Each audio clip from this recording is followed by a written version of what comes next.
So here I am at Mammoth Cave for day 2. I am actually getting ready to go on the historic tour here at 12:15 today. I'm just hanging out at the visitor center until then.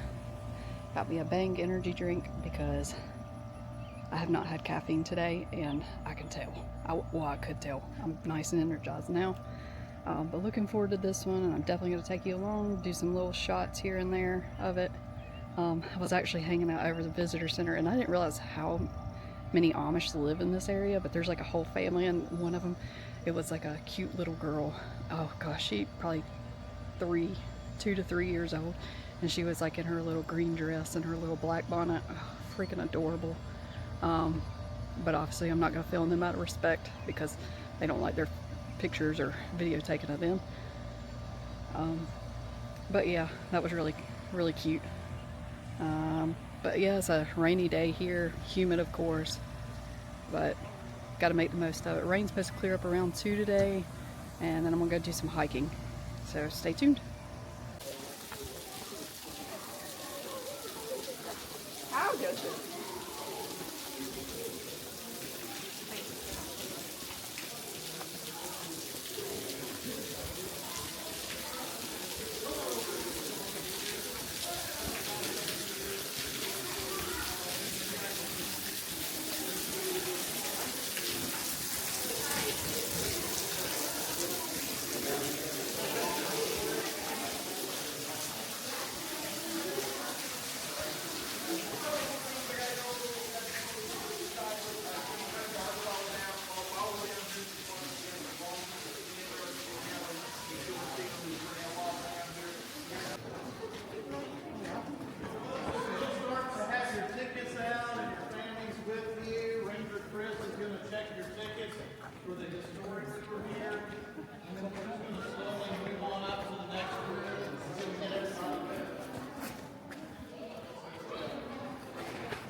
Some people from Iowa. Where else are y'all from?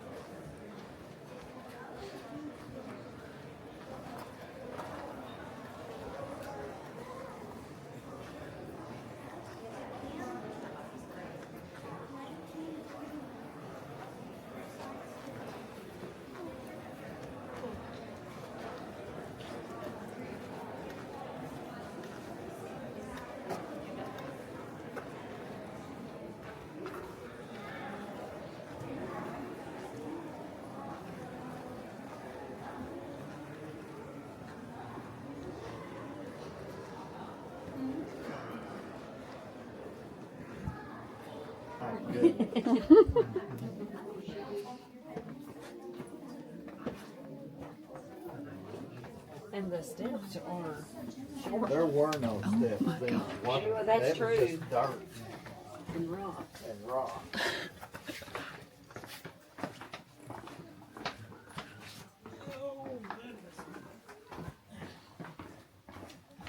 Oh no, they've been hopping left.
Oh, this is Batman.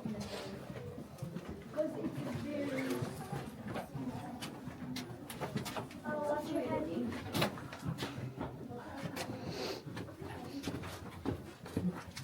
Oh, I don't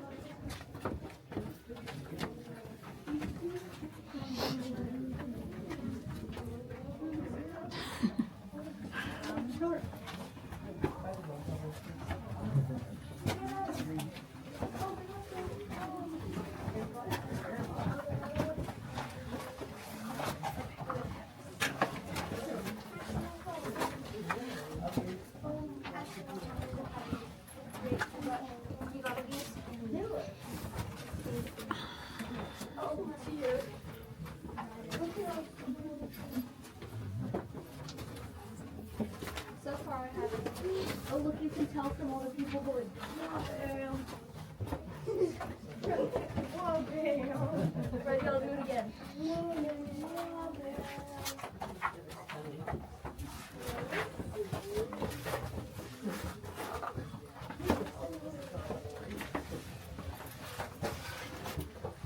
2010, it got up there. 2 months ago, it got way up there, to that little pointy rock. A couple of years ago, yep, still there. Got right here. We actually never closed tours that day. We just didn't sit. We just walked. We kept going. Like, hey, there's water here. Ooh, I'm splashing in mud puddles. We better keep going. That was an exciting tour. So yeah, so that happens in the cave. You never know, depending on when you visit, if it's our rainy spring season or if it's, the middle of summer when it's a drought, you just never know what the rivers are doing.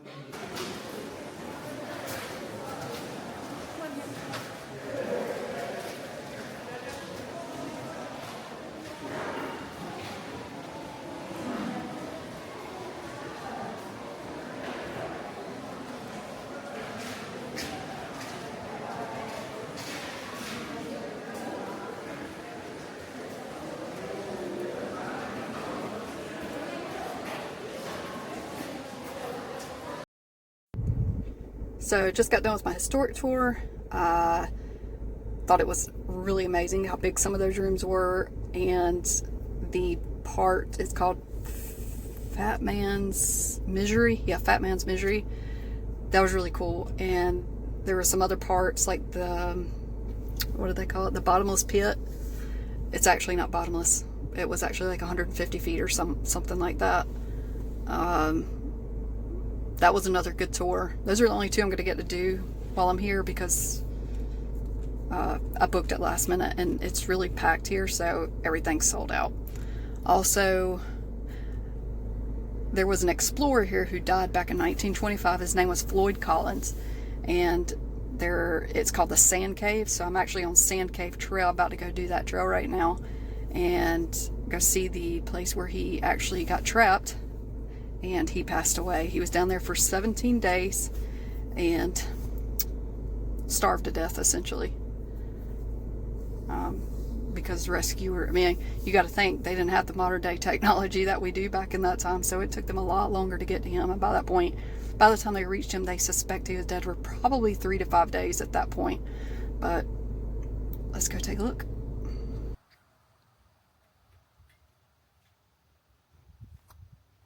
So here is the sign for the Sand Cave Trail. It is only 0.1 miles. So let's go check it out. And here also here is Floyd Collins himself. He actually discovered Crystal Cave. So it was under his father's farm property. So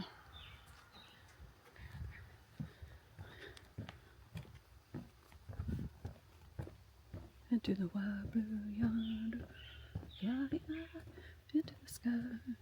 So there was actually a what do you call him? Park ranger. He was here and he took like 4 people down this trail. I guess like you can get like little tours of things with the national park rangers.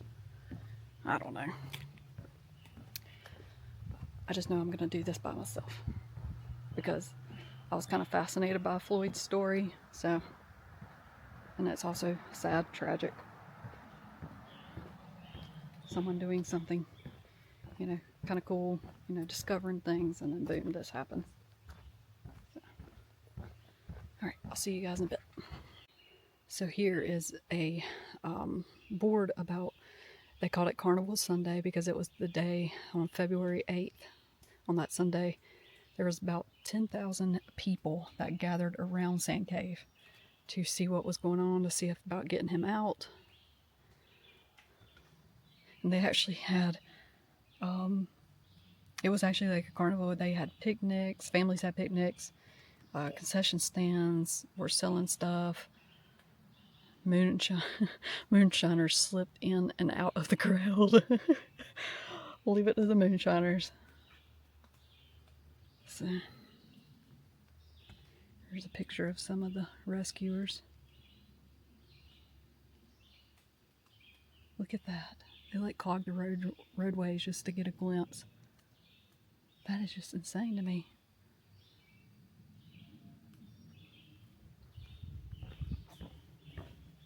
Here at the next stop, this is his brothers.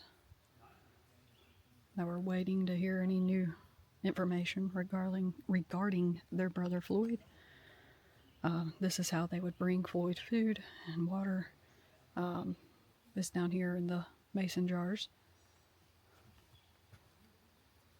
They finally broke through. It says here on the morning of February 16th, they were able to break through and they found him dead there.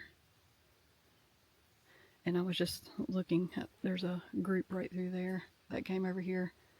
I overheard the park rangers saying that this cave is actually capped, which means it's just filled in with cement. They no longer, this is actually obviously Sand Cave, but they don't want anybody going in there for obvious reasons. It's just not a safe place to explore because the ground, it'll just keep collapsing in. So yeah, poor guy starved to death. Can you imagine just all the people here rescuing him back in those days?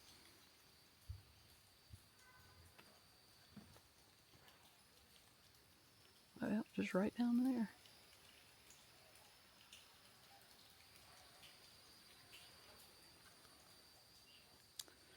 Alright, I'm going to head back to another trail I want to do and learn some more stuff.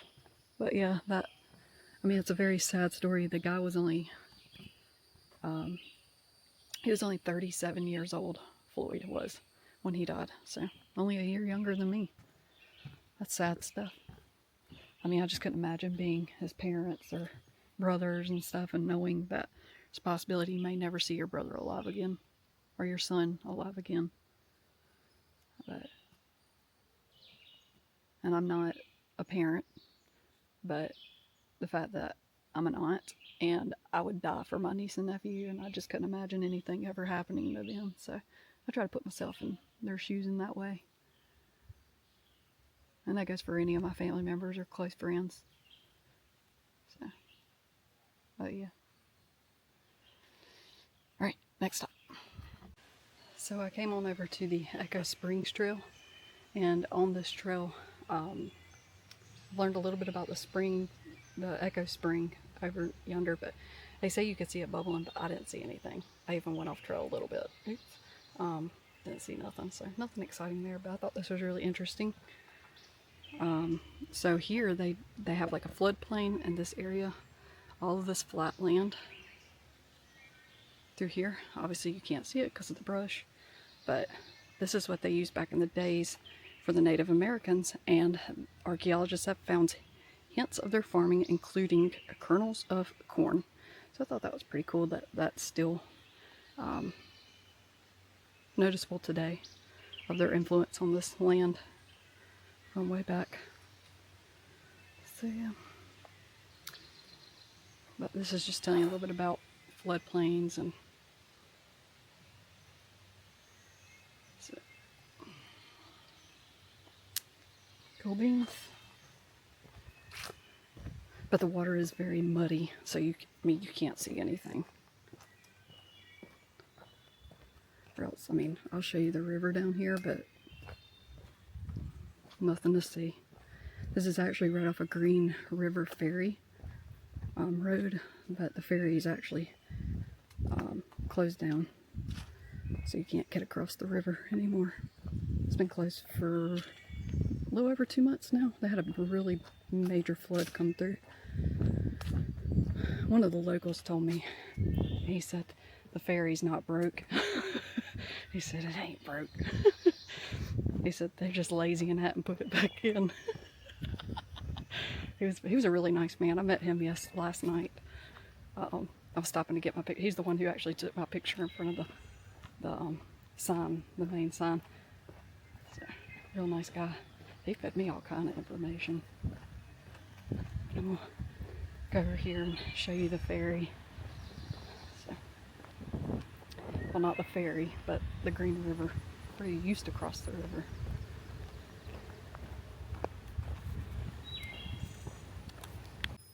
So here is the Green River ferry. Clearly it's closed. And there's the river. She would cross. Now the gentleman I spoke to last night, I think his name was Gary. I think is what he said. I can't remember, but I'm pretty sure that's what it was. But he was telling me about if you look up in the trees, you can see how high the water got during the flood that happened here. But, oh, I wish I could remember.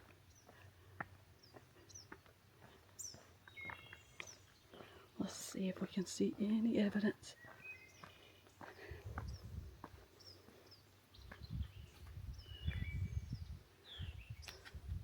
Well, it looks like that right there in the water is a water level measure thingy. Oh, here it is. I know what he's talking about now. He's talking about that branch. If you look closely, you can see it right there. That is crazy. He said, yeah, that's how high the water got. Wild. I mean, just think, we'd be like 10 feet underwater out there from where we're at, the level we're at now. That is so wild.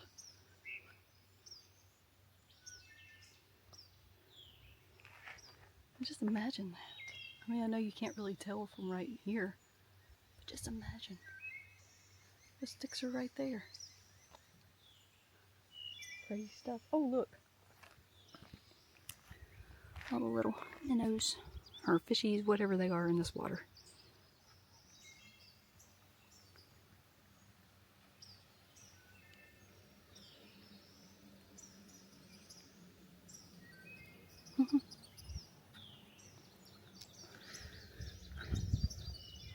A lot of bugs on this trail too. I just went on, like I said, it's the Green River, Echo River trail.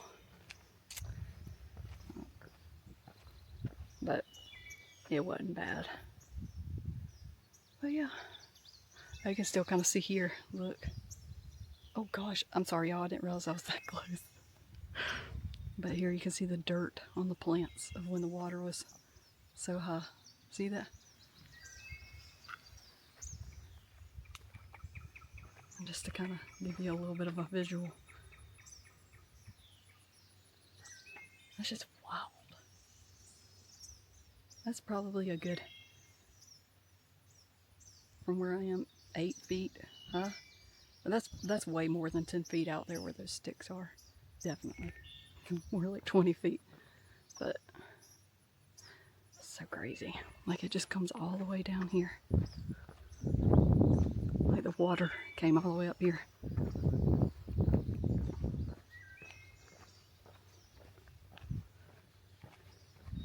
So it looks like it came up to about right here. So that far from the river. Wild.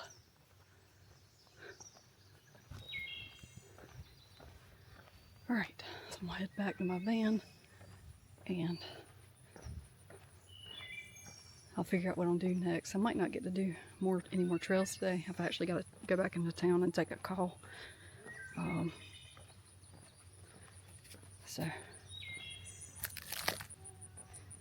and then if I decide to do anything else, I'll vlog it. If not, then I'll say goodbye later. So I'm currently on the Dixon Cave Trail. I was actually on this trail yesterday before I did my Domes and Dripstones tour, where you saw the bat cave up back there. So now I'm walking. I'm parked in one of the parking lots up there by the overlook, the Dixon Cave overlook, and I'm walking towards River Styx Springs Trail. And we'll see what that's all about.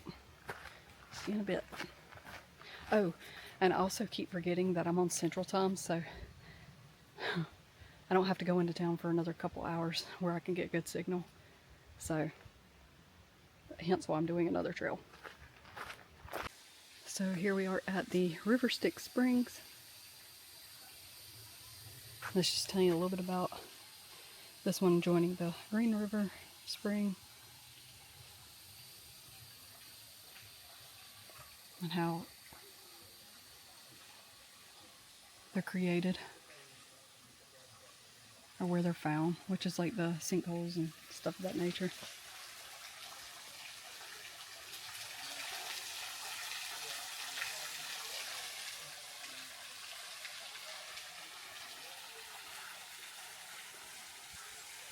So yeah, this one's just basically, it's going to run into Green River and float on down.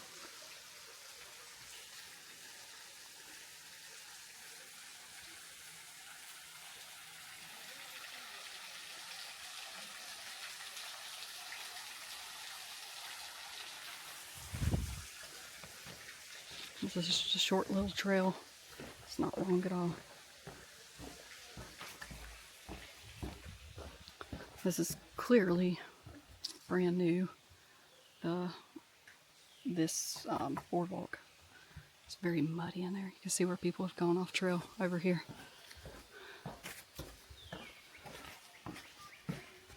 Got all your ferns over there. Look at all the feet prints on that thing.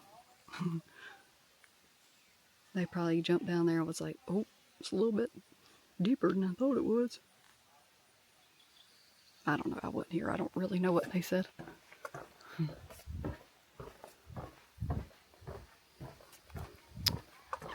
But I'm going to walk on down to the other side and see what this other sign says. So on the sign just right up this little walkway, it's literally just right up there. This is actually Green River. And so back in the mid 1800s, they had a boat that would bring in the goods and stuff, and it was actually a lot cheaper than it would have been to bring in goods by wagon or horseback. So they got the boat, brought it in, and were able to transport a lot more goods that way. And I'll actually show you the board up top. And over that way, somewhere over yonder, is what's called Cave Island. So, I don't know. I'm not going to do this whole trail, but yeah. So I thought that was pretty cool. But just walk right back up here. I'll show you. It's got a picture of a little girl on it who talked about it when she was little, being on it.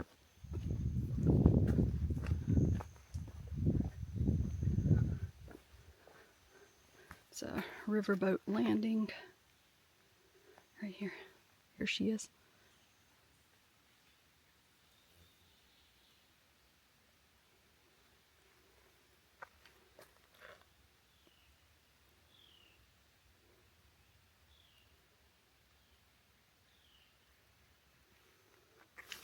I love how you can see the guys on it working.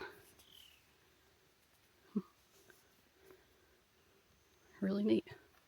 I learned something new, guys. Alright, I'm going to head back to Dixon Cave area. and get back to the van.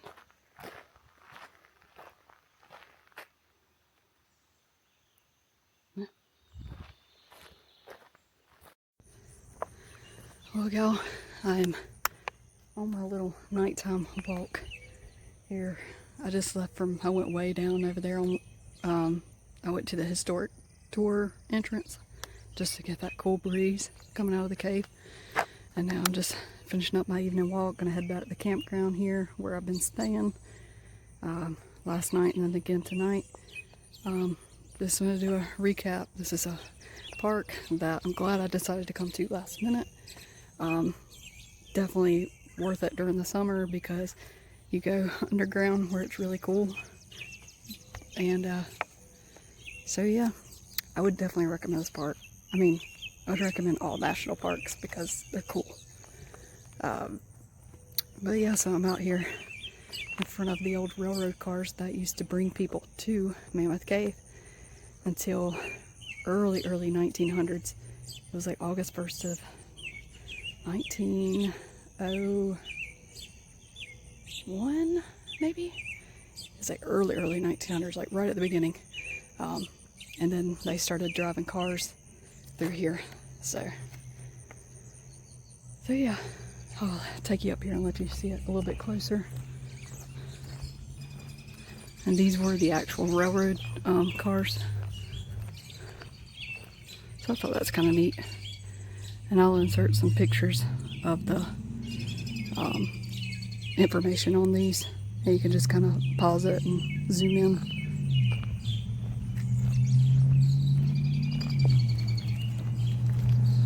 I mean, like, just the history of how this place was discovered and how people got here back in the day. It's really neat.